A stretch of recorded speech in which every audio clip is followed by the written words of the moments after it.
Baleshwar FM college रे जो घटना घटी जो छात्री आत्माहुति देवाई जो उद्यम कर वर्तमान एम्स रे जो तांकर चिकित्सा चली परिस्थिति जटिल अच्छी एवं से मेडिकल टीम गठन करा जाइछि एवं समाने तांको चिकित्सा करूछंती। दिल्ली रो एम्स रे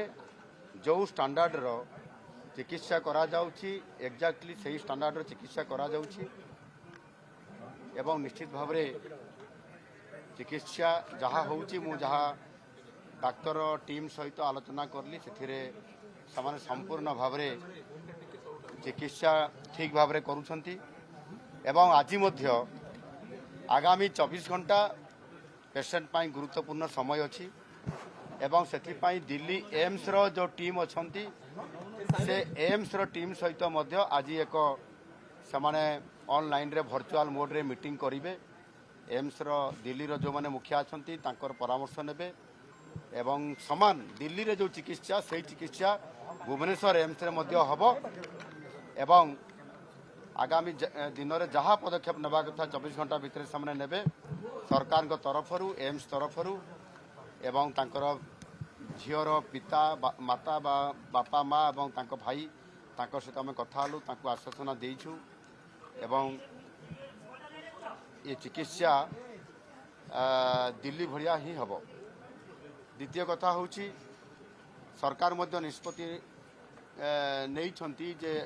आवश्यक हेले ताकू एयरलिफ्ट देकरी दिल्ली एम्स को नवा पाई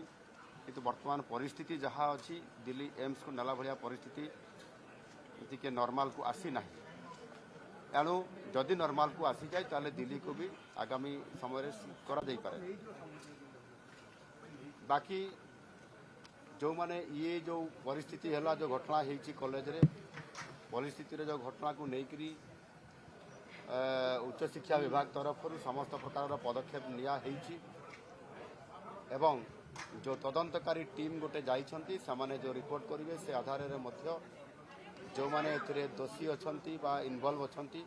समानको ऊपर सरकार दृढ़ कार्यानुष्ठान ग्रहण करिवे एवं आगामी दिन रे मध्य प्रत्येक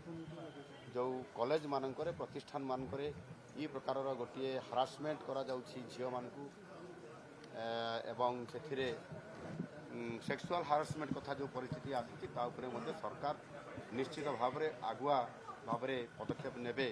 जमती एभली पुनरावृत्ति आगामी दिन में घटना न घटव से आम सरकार